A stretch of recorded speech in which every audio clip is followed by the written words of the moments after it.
তিরমিজি শরীফের হাদিস, আল্লাহর নবী বলেন, কোন স্বামী তার স্ত্রী যদি চায় যে আমার স্বামী আরো বেশি দিন বেঁচে থাক, আমার স্বামীর আরো মান মর্যাদা বাড়ুক, তার দুনিয়ার সম্মান বেড়ে যাক, টাকা পয়সা অর্থ সম্পদের মালিক হোক আরো বেশি বেশি, তাহলে ওই স্ত্রীর উচিত সে যেন নিজের স্বামীকে বারবার উদ্বুদ্ধ করে, স্বামী আর যাই করো রক্তের সম্পর্কগুলো ঠিক রাখো। একটা সন্তানের সাথে সবচাইতে রক্তের সম্পর্ক বেশি তার মা আর বাবার, এ কথা বলে না কেন? এরপরে তার ভাই আর বোনের, এরপরে চাচা ফুফু। তাহলে আপনি স্ত্রী হিসাবে এটা কিন্তু একটা ইবাদত, এটা দুনিয়ার কাজ না। মনে করছেন এ দুনিয়ার কাজ আর কি হবে? আপনি নামাজ পড়া যেমন ফরজ মনে করেন, রোজা রাখা ফরজ মনে করেন, নিকট আত্মীয় যারা তাদের সাথে আপনার স্বামীকে দিয়ে ভালো ব্যবহার করানো, খোঁজ খবর রাখা নামাজের মতো ফরজ। অথচ এইটা আজ অধিকাংশ পরিবারে না থাকার কারণে ছোটখাটো বিষয় নিয়ে মনোমালিন্য। অনেক সন্তান আছে মা বাবার পরিচয় দিতে চায় না, কথা বলে না, চাচার সাথে কথা বলে না, ফুফুর সাথে খোঁজ খবর নেয় না, অথচ ধর্ম আত্মীয় পাতিয়েছে সেখানে মাসে 2 বার যায়, আর নিজের আপন ফুফু গরিব দেখাও করে না, খোঁজও নেয় না। না, আপনার নামাজ কবুল হবে না, আপনার এই বোরকা পরা পর্দা করা বেকার হবে। আপনি মনে করছেন এটা দুনিয়ার কাজ। নামাজ পড়েন 6 ওয়াক্ত তাহাজ্জুদ মিলে, তা বোরকা পরেছেন একেবারে 14 হাত, অথচ আপনার মিল নেই ফুফু শাশুড়ির সাথে, আপনার চাচা শ্বশুরের সাথে। আমি কি আর কি মারছি বলেন? হাজারো পরিবারে এরকম নেই। আমার বিশ্ববিদ্যালয়ে এক স্যার ছিল হাদিস বিভাগে, ডক্টর আব্দুল্লাহ জাহাঙ্গীর। উনি বলছিলেন এক চেয়ারম্যান গেছে খুলনায়, সারাদিন কাজকর্ম করার পরে খুলনাতে ছেলের বাড়ি, ওখানে উঠেছে। রাত একটু বেশি হওয়ার কারণে বাবা বলছে, সন্তান আমি চলে এসেছি, একটু রাত বেশি হয়েছে, কিছু মনে করো না। বলছে আসেন বাবা। ভেতরে নিয়ে স্ত্রীকে বলছে, আমার বাবা এসেছে, রান্না করো। স্ত্রী বলছে, না আমি পারবো না, আমি সেই সন্ধ্যা থেকে রাত 11টা পর্যন্ত সিরিয়াল দেখতে দেখতে পারবো না। অন্তর্বর্তীকালীন সরকার আসার পরে এই জিনিসটা অন্তত মাফ হয়েছে, ভারতের সিরিয়ালগুলো বন্ধ করে দিয়েছে। এখন আছে আর আমার মনে হয় অনেক মহিলা বরদোয়া দিয়েছে দিক,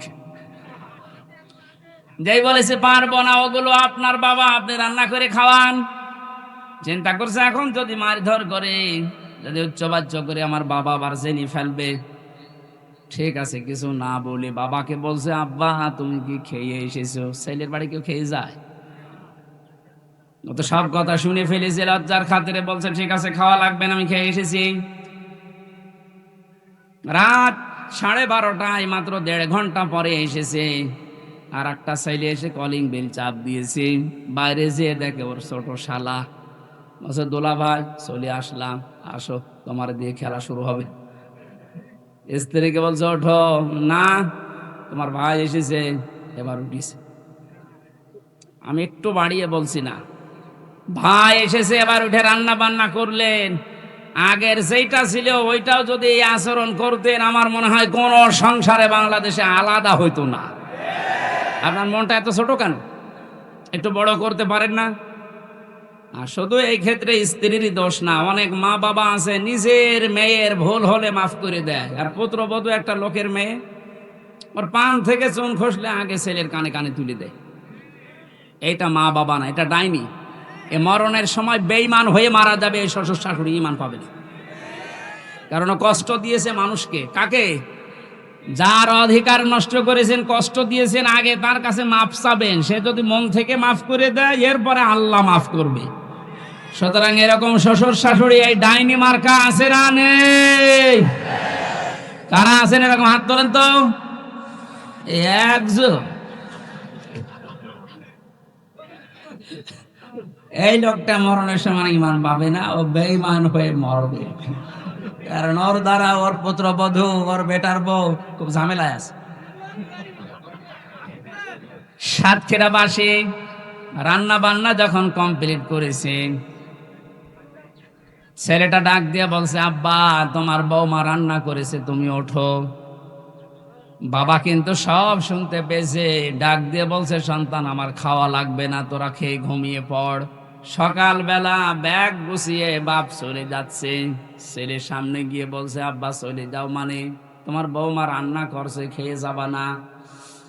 চোখের পানি ফেলে দিয়ে বাবা বলে, সন্তান আমি যেদিন তোর শালা হব ওই দিন খেয়ে যাব।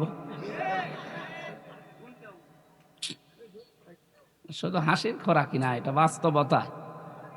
শুধু আমার ওই কুষ্টিয়া জেলার ওই চেয়ারম্যান শুধু এরকম আচরণ পেয়েছে? বাংলাদেশে বহু পরিবারে অনেক মুরব্বী এখন ঠিক ওই রকমই আছে। একটা মায়ের পেটে 8টা 10টা 12টা 15টা সন্তানের জায়গা হয়, অথচ এই মা বাবা শেষ বয়সে এসে গেলে এই 15টা বাড়ি মিলেও মা বাবার জীবন চলে না, তখন পালাপালি করে খাওয়ায়। নাউজুবিল্লাহ মিন যালিক। আমার মনে হয় মুরব্বী হয়ে গেলে এদেরকে নিয়ে এই 15টা সন্তান 5টা সন্তান এরা কাড়াকাড়ি করবে, কারণ এদের পেছনে যা খরচ করবেন সবগুলো সাদগা দেওয়ার মতো সওয়াব হবে। আর আমরা যারা সন্তান আছি আমরা চাইও এটা, কিন্তু আমরা পারি না অধিকাংশ পরিবারে বোর কারণে। এইটা একটু বেশি বলে ফেললাম। যারা পারেন না বোর কারণে হাত তোলেন তো ভাই, সত্যি কথা বলেন, হাত তোলেন। ওয়াজ করা আমার ঠিক হইল না। একটা মানুষের তাহলে এই সমস্যা, বাকিগুলো সবই আপনারা জান্নাতে আছেন আলহামদুলিল্লাহ। ওয়াজ আর করে করবো কি? হযরত ইব্রাহিম আলাইহিস সালাম পড়েছিলেন, বাবার বাধা পেয়েছিলেন ঘর থেকে, এরপরেও তিনি বাধাকে উপেক্ষা করে আল্লাহকে খুঁজে বের করেছিলেন। আগুনে পর্যন্ত পড়েছিলেন, এরপরও পিছপা হননি। এরকম ইব্রাহিম নবীর সন্তানদের জীবনের সামনে পদে পদে পরীক্ষা আসতে পারে। ঘর থেকে, বাবার কাছ থেকে, মায়ের কাছ থেকে, স্ত্রীর কাছ থেকেও বাধা আসতে পারে। দিনের ওপরে চলতে গিয়ে পিছপা হওয়া যাবে? এই পয়েন্টটা আমার নিজের দিকে তাকিয়ে বলছি, আমিও যেন পিছপা না হই। দুনিয়া একদিকে যাক, ইসলাম থাকবে আমার সামনে ইনশাআল্লাহ।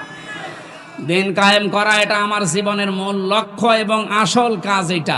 এটারে কাফেরকে কাফের বলা লাগবে, এটা আমার ইমানের দাবি। আমি না তো ইমানই থাকবে না।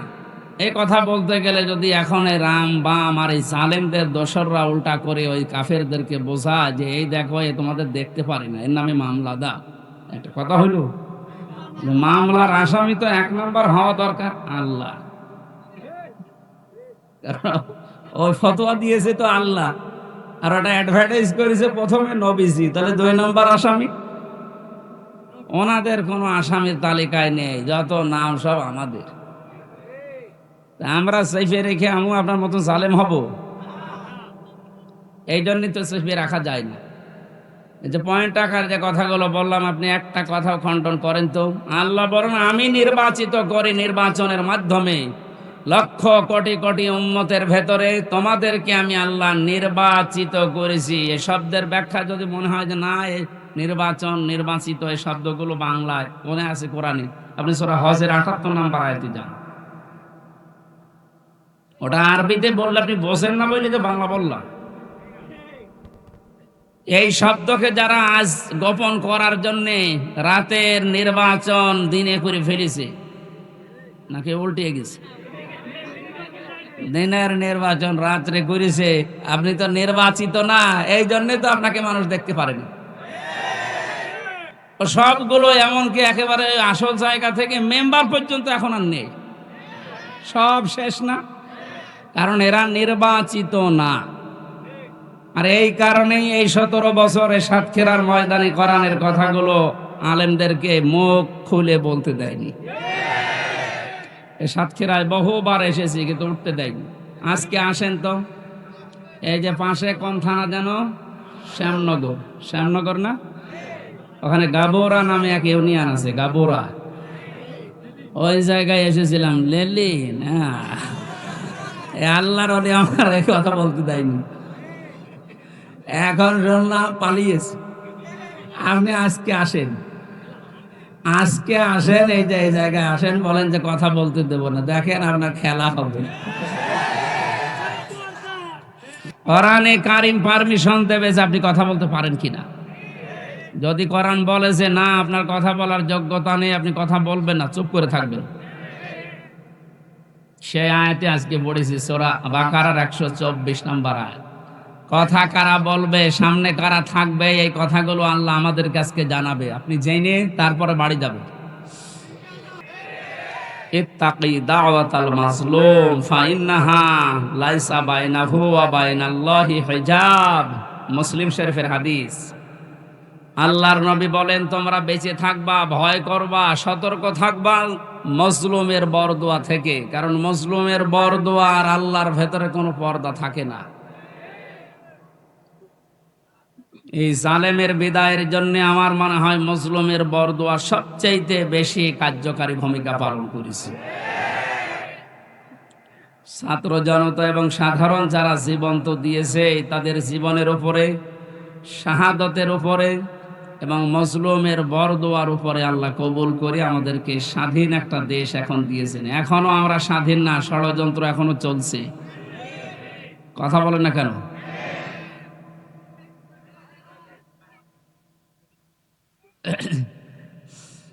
আল্লাহ রাব্বুল আলামিন এই আয়াতের ঘোষণা দিয়েছেন, তিনিই তোমাদেরকে নির্বাচিত করেছেন তার দ্বীনের জন্য।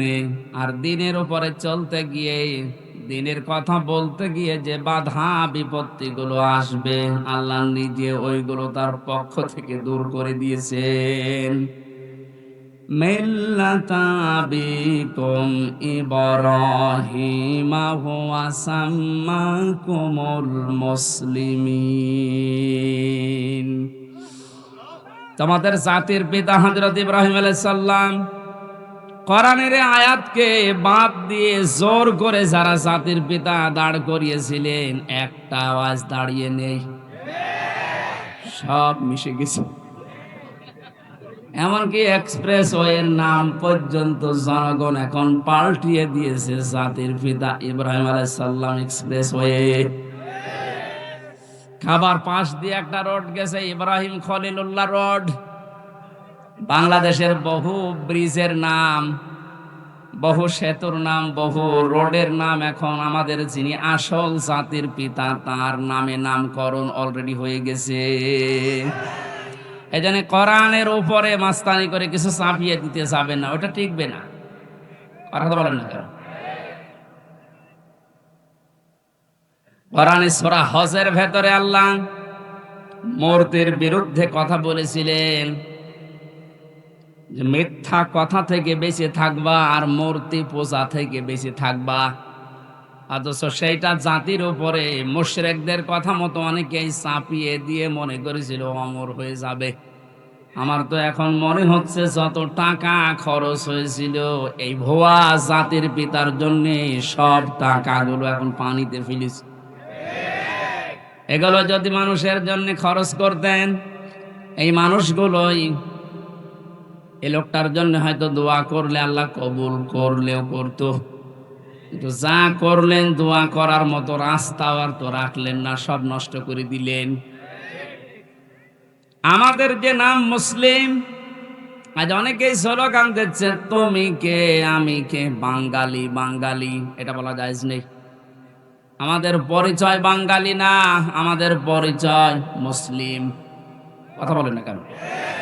আর দেশ হিসাবে যেহেতু বাস করি এই দেশে, এই জন্য আমরা বাংলাদেশি। এই শব্দটাকে আমি বানালাম। কোরআনে কারিমে আল্লাহ যে আয়াতের মাঝের অংশে জানিয়েছেন হুয়া সাম্মাকুমুল মুসলিমিন, এই যে হুয়া এর ফাইল বা কর্তা হযরত ইব্রাহিম নবী। আমাদের যিনি জাতির পিতা, তিনি আমাদের নাম দিয়েছেন যে তোমরা মুসলিম জাতি হিসাবে তোমাদের নাম আমি মুসলমান, এটা রাখলাম। বলেন সুবহানাল্লাহ। এখান থেকে যে মাসলাটা বের হয়, মা বোনেরা যারা বিভিন্ন জায়গায় বসে শুনতেছেন, আপনারও এখানে একটা দায়িত্ব বের হয়। মার বাবা হিসাবে দায়িত্ব হচ্ছে, সন্তান হওয়ার পরে মা বাবার প্রথম দায়িত্ব হচ্ছে তার একটা অর্থবোধক ইসলামী সুন্দর নাম রাখা।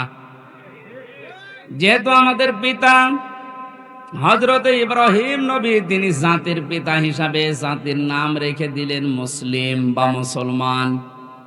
আমরাও যারা সন্তানের মা বাবা হব, আমাদের প্রথম দায়িত্বই হবে একটা অর্থবোধক নাম রাখা। এটা আমাদের জাতির পিতা ইব্রাহিম আলাইহিস সালাম থেকে আমরা পেয়েছি। মাজলুমের দোয়া থেকে বেঁচে থাকার জন্য নবীজি আহ্বান জানিয়েছেন। এদেশের সবচাইতে বড় মাজলুম যারা ছিল তারা আলেমেরা। আজকে যার নাম দিয়েছেন শহীদ আল্লামা দেলাওয়ার হোসাইন সাইদি, উনি কত বড় মাজলুম, 13টা বছর এক ঘরের ভেতরে কাটিয়ে গেল। দোয়া করতেন মাঝে মাঝে, রব্বুল আলামিন আমাকে সাধারণ ভাবে মরণ দিও না, আল্লাহুম্মা ইন্নী আসআলুকা শাহাদাতান ফি সাবিলিক, তুমি যদি মরণ দিও আমাকে শাহাদতের মরণ দিও। আল্লাহ কবুলও করেছে, সাধারণ ভাবে মারা যায়নি, ওনাকে মারা হয়েছে। অন্যায় ভাবে যাকে মারা হয় ইসলামের দৃষ্টিতে তাকে শহীদ বলা হয়। কথা বলো না কেন?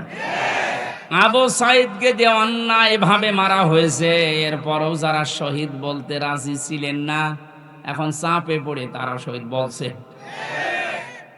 জালেম সব পালিয়েছে, আর যারা আছে সব গর্তের ভেতরে আছে। আল্লাহ বলেছিলেন না, ইন্দুরের গর্ত পাবা না। তার দোয়া কবুল হয়ে গেছে, ইন্দুরের গর্ত আর পারছে না। রব্বিলা তাযারনি আলাল আরদি মিনাল কাফিরিনা দাজ্জারা। নূহ আলাইহিস সালাম বলেছিলেন, আল্লাহ কাফেরদের একটা আন্ডা বাচ্চা পর্যন্ত জমিনে না থাকে, কারণ ওর পক্ষ থেকে যেটা জন্মাবে ওইটাও হারামি হবে।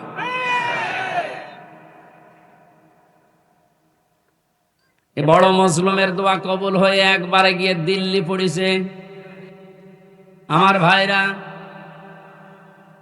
সাতক্ষীরার মানুষদেরকে, চাঁপাইনবাবগঞ্জের মানুষদেরকে, ঝিনাইদহ জেলার মানুষদেরকে বাংলাদেশের অন্যান্য মুসলমানেরা একটু বেশি ভালোবাসে, মন থেকে দোয়া করে, কারণ এরা ইসলামের জন্য যা হারিয়েছে আল্লাহ পাকের উদ্দেশ্যেই যেন তাদেরকে জান্নাত দিয়ে পূরণ করে দেন।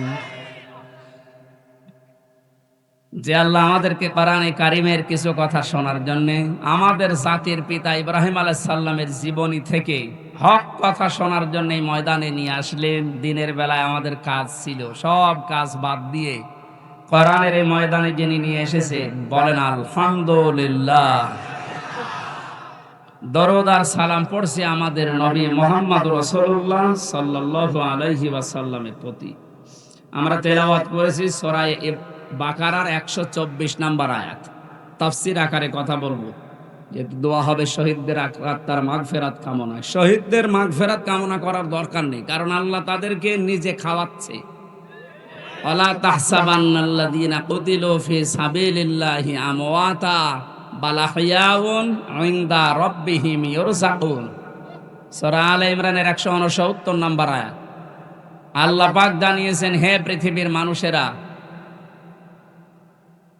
আমি আল্লাহ যাদেরকে শাহাদতের মর্যাদা দিয়েছি এদেরকে মৃত ভাববা না, বলবা না তো বলবাই না। ওয়ালা তাকুলু লিমা ইউকতালু ফি সাবিলিল্লাহি আমওয়াত। এই আয়াত দ্বারা আল্লাহ মুখের উপরে নোটিশ দিয়েছেন, শহীদদেরকে মরে গেছে কথা বলবা না। আর এই সূরা আলে ইমরান দিয়ে আল্লাহ জানিয়েছেন যে মনে মনে ধারণাও করবা না যে শহীদরা মারা গেছে, কারণ জীবন পর্যন্ত যে লোকটা জালেমের সামনে দিয়ে দিতে পারে, একে মারা গেছে মনে মনে বলাও গুনার কাজ। এই জন্য আল্লাহ ওয়ালা তাহসাবান্নাল্লাযীনা দিয়েছে, মনে মনে ধারণাও করবা না। খুব দামি শব্দ এটা, যার তার নামের আগে শহীদ লাগিয়ে দিলেই হবে। সুতরাং মানুষগুলোকে আমরা ধারণা যেন না করে যে ওরা এমনি এমনি মারা গেছে। ওরা তো জীবিত, ওরা আমাদের চাইতে উত্তম খাবার আল্লাহর জান্নাতের ভেতরে খাচ্ছে। বাল আহইয়াউন ইনদা রাব্বিহিম ইরযাকুন। আল্লাহ বলেন ওরা জীবিত এবং আমি আল্লাহ নিজে ওদেরকে খাওয়াই। সুবহানাল্লাহ। আর যারে তারে আমি বদ থেকে ধরে এনে শাহাদতের মর্যাদা দিয়ে দেব, বিষয়টা এমন না। আলিয়ালামাল্লাহুল্লাযীনা আমানু ওয়া ইয়াত্তাখিযা মিনকুম শুহাদা আল্লাহু লা ইউহিব্বুজ জালিমিন। সূরা আলে ইমরানের 140 নম্বর আয়াতের শেষের দিকে আছে, যাদের জীবন যৌবন আমি আল্লাহর কাছে পছন্দ হয়, ভালো লাগে, এ মানুষগুলোকে আমি আল্লাহ এমনিতেই মরণ দেই না, এদেরকে আমি আল্লাহ শাহাদতের মরণ দিয়ে ধন্য করি। আর জালেমদেরকে আমি আল্লাহ ভালোবাসি না। জোরে বলেন নাউজুবিল্লাহ। জালেমদেরকে শোধরানোর সময় এখনো আছে, যদিও জালেমদের আল্লাহ হেদায়েত বঞ্চিত করে দেয়। আল্লাহু লা ইয়াহদিল কওমাজ জালিমিন, জালেমদেরকে আমি আল্লাহ পথ দেখাই না, হেদায়েত দেই না। কে বলছেন? এজন্য ওদের জন্য দোয়া করে লাভ নেই। যারা জুলুম করেছিলেন আপনার জন্য দোয়া করেও লাভ হবে না, কারণ আপনার জন্য দোয়া করলে আল্লাহ কবুল করবে না। আপনি জীবনটা নষ্ট করে ফেললেন, দুনিয়াও শেষ আপনার, আর আখেরাতে আপনি আল্লাহর মামলার আসামি। এই সাতক্ষীরায় যারা জুলুম করেছেন প্রকাশ্যে গোপনে, সে যে বিভাগেই হোক, প্রশাসনে হোক, বিচার ব্যবস্থায় হোক, আর এই জনপ্রতিনিধির নাম নিয়ে, বিভিন্ন হাইব্রিড নেতা নাম নিয়ে যাই করেছেন, আপনাকে আল্লাহ মাফ করবে না। আল্লাহ মাফ করবে না। আপনার বলার দরকার কি? হ্যাঁ, আমার বলার দরকার আছে। কোরআনে কারীম আমাকে বলতে বলছে, ইন্নামাস সাবিলু আলাল্লাযিনা ইয়াজলিমুনান নাস, সূরা শূরা 25 নাম্বার পারা 6 নাম্বার পৃষ্ঠা 13 নাম্বার লাইনের 42 নাম্বার আয়াতের প্রথম অংশে আছে। আল্লাহ বলেন, হে নবী আপনি বলেন যে জালেমদের বিরুদ্ধে আমি আল্লাহ মামলা দেব। কে? সুতরাং এই দেশে যারা জালেম ছিল এরা আমার হামজার মামলার আসামি না, আমি তো মামলা করবই। এরা মামলার আসামি হচ্ছে সরাসরি আল্লাহ। যারা এই দেশে আল্লাহর মামলার আসামি, তাদের উপরে দয়া দেখিয়ে লাভ আছে? ওরা যেমন কষ্ট দিয়েছে, আমার মনে হয় ওদেরকে এরকম একটু কষ্ট দিয়ে বোঝানো দরকার যে দেখ ঠেলা কেন। আলেমদের গায়ে হাত দিয়ে শুধু না, পায়ে ডান্ডা বেড়ি দিয়ে, হাতে হ্যান্ডকাপ লাগিয়ে, যেটা লাগালে হাত কেটে যায়, মাজায় দড়ি দিয়ে, কালো কাপড় দিয়ে চোখ বেঁধে, গরুর মতো ছাগলের মতো টানতে টানতে নিয়ে যেতেন আদালতে। কত বড় মুরব্বী আলেম আমি দেখেছি জেলখানায়, মাওলানা রফিকুল ইসলাম খান, অধ্যাপক মিয়া গোলাম পরওয়ার এই খুলনা, এইরকম মানের মানুষ, ডাক্তার শফিকুর রহমান, মাওলানা মামুনুল হক, কত বয়স বলেন তো? 50-52 বছর বয়স, কারো 60-65 বছর বয়স। এইরকম মানুষদেরকে, যাদের জোতা টানার যোগ্যতা আপনার নেই, আর আপনি তার মাথায় দড়ি বেঁধে ডান্ডা বেড়ি দিয়ে টানতে টানতে নিয়ে যেতেন ছাগলের মতো। এখন যেমন নিয়ে যাচ্ছে, ডিম মারছে মানুষ, এখনটা টের পাচ্ছেন যে কেমন লাগে।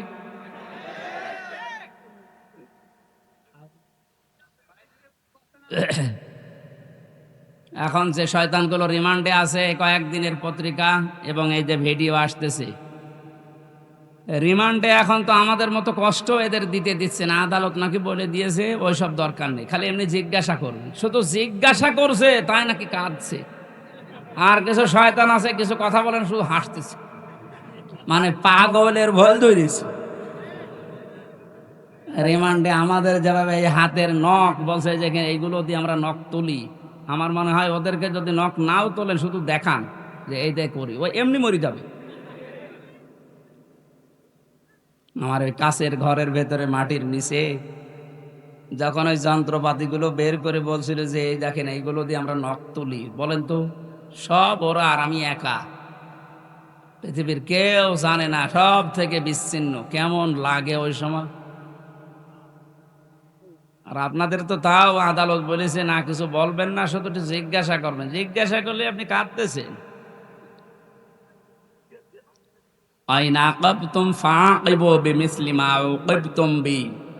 প্রতিশোধ নেওয়া জায়েজ আছে অতটুকু যতটুকু আমি অত্যাচারিত হয়েছি।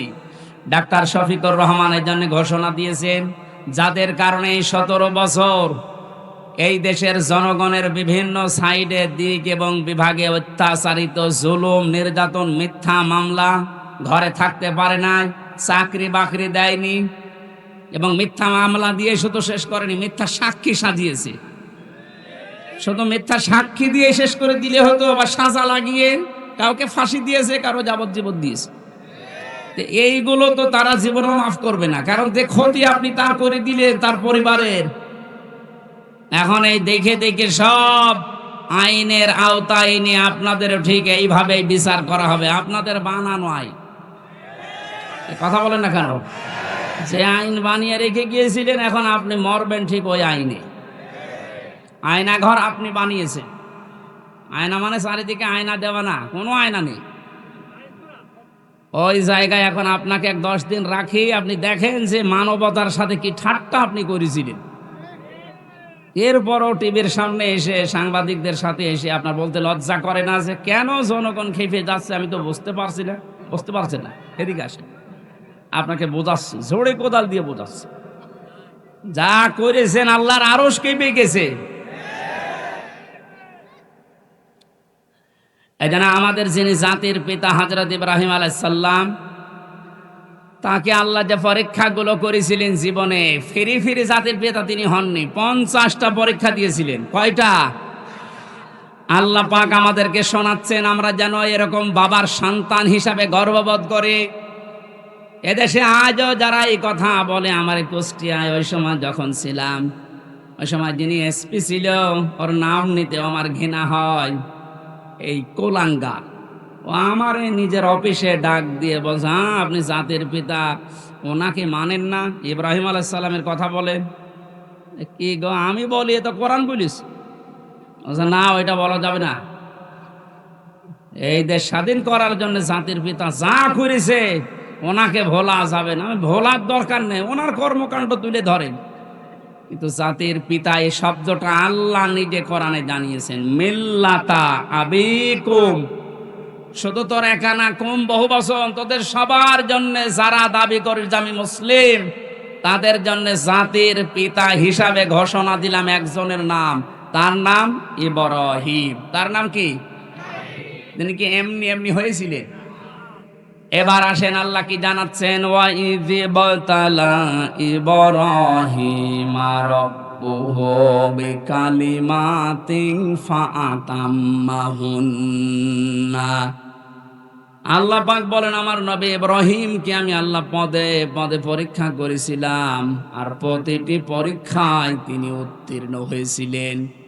যতগুলো বাক্য দিয়ে, যতগুলো কাজ দিয়ে তাকে জীবনে পরীক্ষা করলাম, তোমাদের যিনি জাতির পিতা, তোমরা যার সন্তান হিসাবে গর্ববোধ করো, তোমাদের এই বাবা কোনোদিন ফেল করেননি। সাতক্ষীরার মানুষেরা আপনারা পরিচয় দিয়ে গর্ববোধ করবেন, কারণ আপনারাও ফেল করেননি।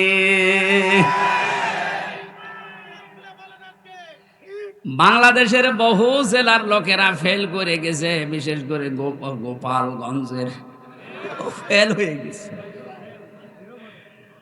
ওদের যেগুলো এখন কীর্তিকলাপ বের হচ্ছে, সাতক্ষীরার কোন সন্তান যদি ফার্স্ট ক্লাস ফার্স্ট হয়, তার চাকরি হবে না। আর গোপালগঞ্জে বাড়ি হলে আমার মনে হয় 2 পয়েন্ট পেয়েছে, চাকরি পেতে দেরি হয় না। এই যে বৈষম্য, এমনিতে বৈষম্য বিরোধী আন্দোলন ছাত্ররা শুরু করে নাই। সব জায়গায় যখন দেখেছে বৈষম্য, তখন ওরা করবে কি? আহ্বান জানাচ্ছি, যেহেতু রাষ্ট্র সংস্কার এখন চলছে, এই জালেম এবং জালেমদের দোসর যারা, তাদেরকেও এখন সংস্কার করা দরকার।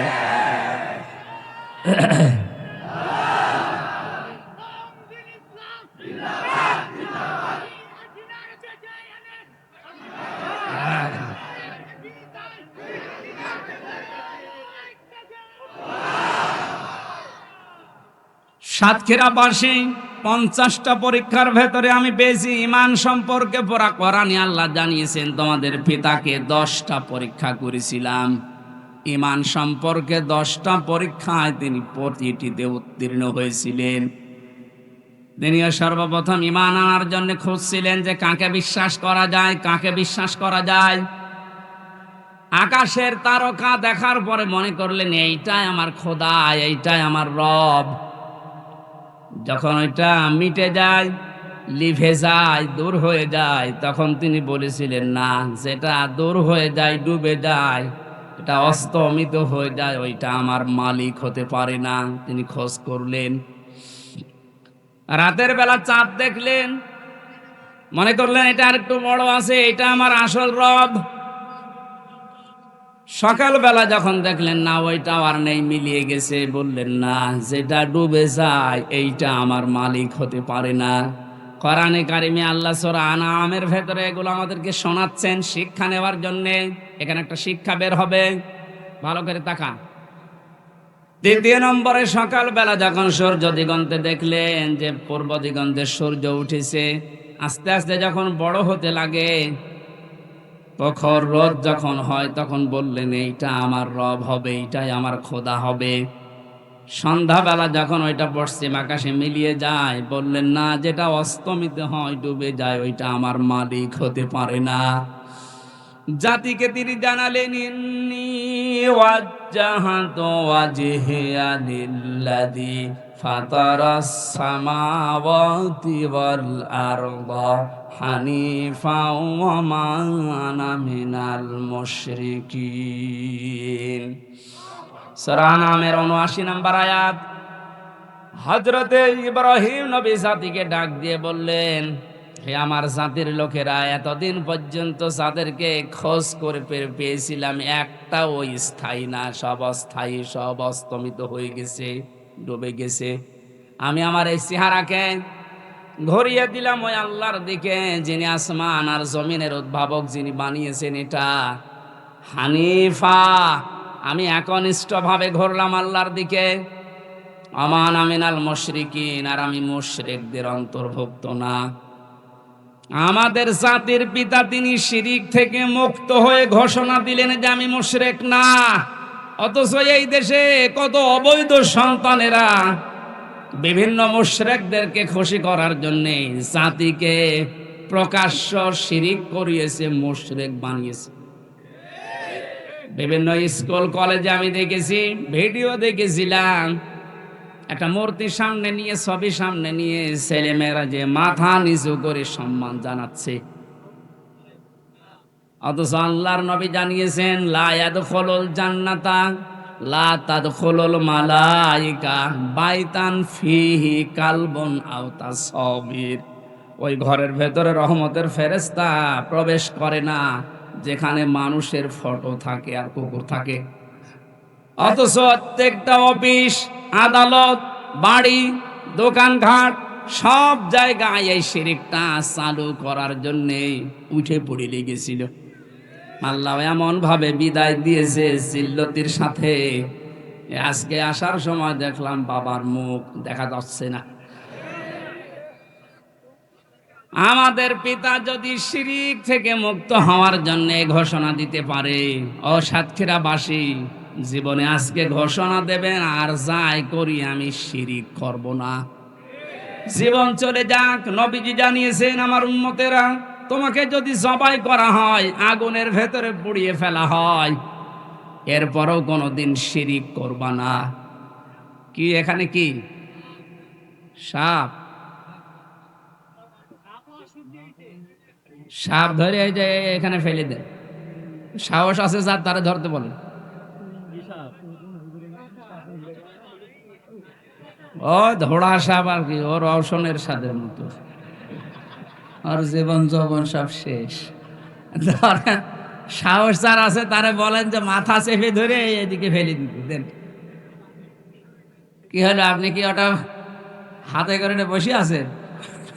আসেন, মেরে ফেলেছেন। মেরে ফেলা ঠিক হয়নি। আমার ভাইরা, ইব্রাহিম আলাইহিস সালাম তিনি অনুসন্ধান করে খোঁজ করে পেয়েছিলেন কাকে? বলেন না কেন? আর আমাদেরকে এ জাতির আলেমরা, নবীর ওয়ারিসরা চোখে আঙ্গুল দিয়ে দেখায়, এরপরও আমরা সত্যকে সত্য জানার পরও মানতে চাই না। তাহলে উনি ইব্রাহিম আলাইহিস সালাম জাতির পিতা হয়েছিলেন প্রথম পরীক্ষায় পাস। তিনি ইমানের 10টা পরীক্ষা দিয়েছিলেন, এখানে আমরা 3টা পেয়েছি। একটা তারকা দিয়ে, একটা চন্দ্র দিয়ে, আর একটা সূর্য দিয়ে। রব্বুল আলামিন বলেন তাকে আমল সম্পর্কে আমি পরীক্ষা করেছিলাম 30টা। প্রতিটি আমলে হযরত ইব্রাহিম আলাইহিস সালাম তিনি পাস করেছিলেন। জোরে বলেন সুবহানাল্লাহ।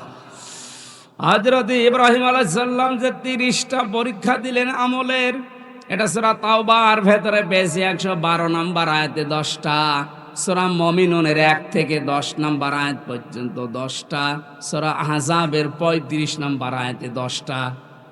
এখন তাফসীর আকারে যদি এক একটা পয়েন্টের উপরে বলতে যাই অন্তত 3 দিন সময় লাগবে। এজন্য সামারাইজ করে বলছি, আমরা যদি হযরত ইব্রাহিম নবীর মতো আমলেও পাস করতে চাই, সূরা তাওবা, সূরা মুমিনুন, সূরা আহজাবের যে আয়াত নাম্বার বললাম, এইগুলো অবশ্যই আপনাকে জীবনে মিলিয়ে দেখাতে হবে। আল্লাহ আমাদেরকে প্রতিটা বিষয় আমাদের প্র্যাকটিক্যাল লাইফে মেলানোর তৌফিক দিন, কারণ আমরা যোগ্য বাবার যোগ্য সন্তান হতে চাই। এমন সন্তান আপনি রেখে গেলেন, সন্তানের কারণে আজ হাজারো মানুষ ধিক্কার দিচ্ছে, গালিগালাজ করছে। প্রফেসর ডক্টর মোহাম্মদ ইউনূসকে জিজ্ঞাসা করেছে যে উনি তো চলে গেল পালিয়ে, এখন ওনার বাবারে যে মানুষ ভেঙে ফেলছে, কি করেন, কি বলেন আপনি? উনি জবাব দিয়েছে, ওনার মেয়ের জিজ্ঞাসা করেন কি কাজ করেছে তার মেয়ে যে সে যেতে দেরি, তার বাবা আর দাঁড়িয়ে থাকতে পারে নাই। আমি কি করে বলবো যে করেছে এগুলো? তার মেয়েকে জিজ্ঞাসা করেন, জবাব পাবেন। মেয়েরে পাবেন কোথায়? সে নাকি এখন ওখান থেকে মাঝে মাঝে ভিডিও বার্তায় কথা বলছে, কিছু কিছু জালেম তার সাথে কথা বলে আর এখান থেকে সাহস দিচ্ছে। আপা ভয় পাবেন না, ঘাবড়াবেন না, আপনি ঘাবড়িয়ে গেলে আমরা নরম হয়ে যাই। ওরেও ধরেছে, ওই সন্তানটাকেও ধরেছে। এখন আপনার ভয় পাওয়া না, নরম হওয়া না, আপনি নরম তুলে হয়ে যাবেন।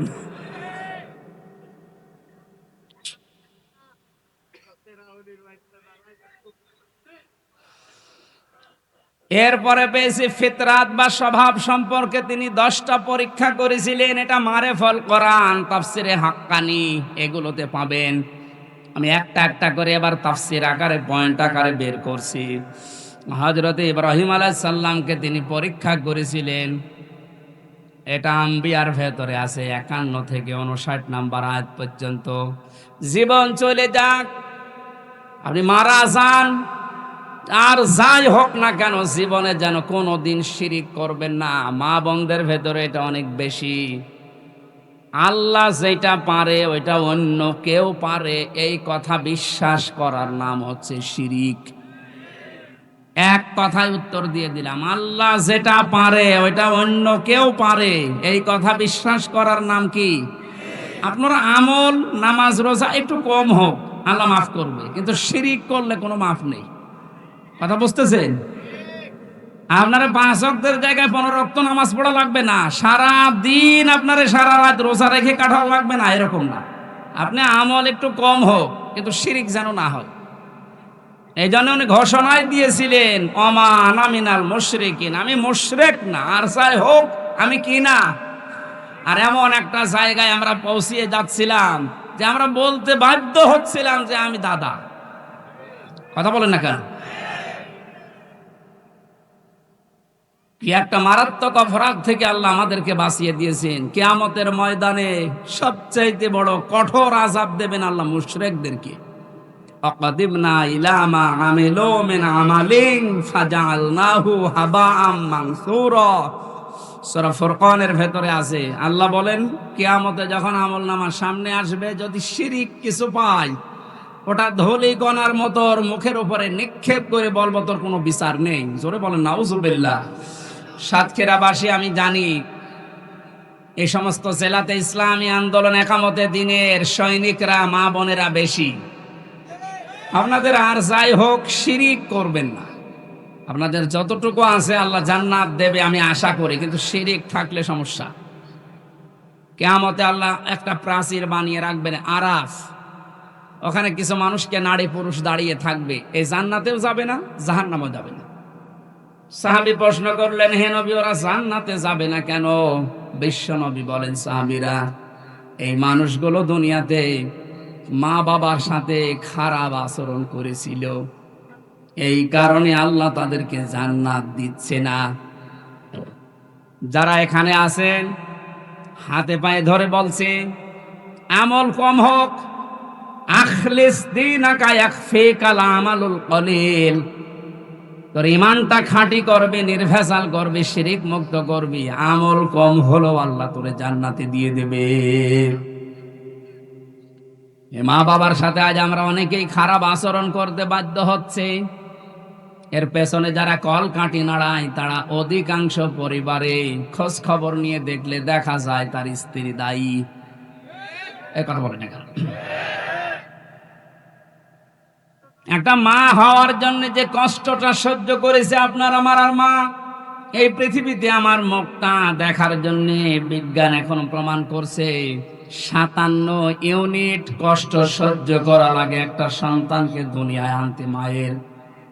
অথচ পুরুষ মানুষ যত শক্তিশালী হোক, ও যদি মোহাম্মদ আলী হয়, তারপরেও এই মানুষটা সর্বোচ্চ কষ্ট সহ্য করতে পারে 45 ইউনিট।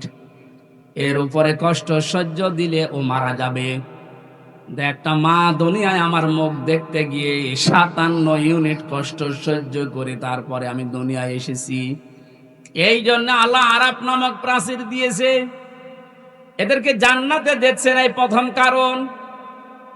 যারা বিভিন্ন জায়গায় বসে কথা শুনছেন, আপনাদেরকে আমি জান্নাতে নিতে চাই, জান্নাতি নিতে চাই। এই জন্য বলছি দুনিয়া কি হবে, কয়দিন যাবে না। আর মা বাবার সাথে খারাপ আচরণ যেন আপনার স্বামী না করে, বারবার তাকে পথে রাখেন, বোঝান। এমনকি তার নিকট আত্মীয় স্বজন যারা আছে, তার বোন আছে, তার ভাই আছে, তার চাচা আছে, ফুফু আছে, এগুলোর সাথে যেন সুন্দর আচরণ করে, তাদের হক আদায় করে, সমর্থ অনুযায়ী তাদের দেখাশোনা করে, টাকা পয়সা তাদের উপরে খরচ করে। এইটা আপনি উদ্বুদ্ধ করেন। জীবনের মেন কাজই এইটা। পৃথিবীর প্রত্যেকটা নবীকে আল্লাহ বলেছিলেন আনাকাইমুদ্দিন, যে আমার ইসলাম কায়েম করেন, এ বিষয়ে কোনো মত পার্থক্য করবেন না, কারো বাধা মানবেন না। সুতরাং আমরা যেহেতু এই যে পৃথিবীতে দিনের খাদেম, কামলা, লেবার, যতদিন পর্যন্ত জীবনের শেষ দিন না আসে, বেতন হিসাবে জান্নাত পেয়েছি এ ঘোষণা না পাই, ততদিন পর্যন্ত আমাদের কোনো থামাথামি নেই। নামাজ যেমন ফরজ মনে করে পড়ি, রোজা যেমন ফরজ মনে করে রাখি, দিন কায়েম করব, আন্দোলন করব, এইটাও ফরজ মনে করি। আল্লাহ আমাদেরকে ওই রকম ইমান তুমি ইব্রাহিম নবীর মতো দান করো। সমাজের বাধা পেয়েছিলেন, রাষ্ট্রের বাধা পেয়েছিলেন, বনবাসে পর্যন্ত গিয়েছিলেন। আমি তাফসিরের প্রায় 22-23টা তাফসির থেকে নোট করেছি, সবগুলো বলতে গেলে সময় পাচ্ছি না। হিজরতের পরীক্ষা দিয়েছিলেন, জবাই করেছিলেন সন্তানকে, প্রত্যেকটার শেষে কোরআনের আয়াত সেট করেছি। এরপরে কাবা নির্মাণ করে পরীক্ষা দিয়েছিলেন আল্লাহকে। হজের 26 নম্বর আয়াতে আছে। ফিতরাত সম্পর্কে তিনি পরীক্ষা দিয়েছিলেন 10টা, এই মাথার ভেতরে 5টা। নাকে পানি দেওয়া এই কাজটা ছিল না, এই জন্যে আল্লাহ করোনা দিয়েছিলেন। বহু বিমানবন্দরে আমি দেখেছিলাম, অমুসলিম বিমানবন্দরে যে সমস্ত দেশে, ওরা পানির ব্যবহার করতো না, টিস্যু, শুধু টিস্যু দিত, এমনকি টয়লেট করার পরও টিস্যু।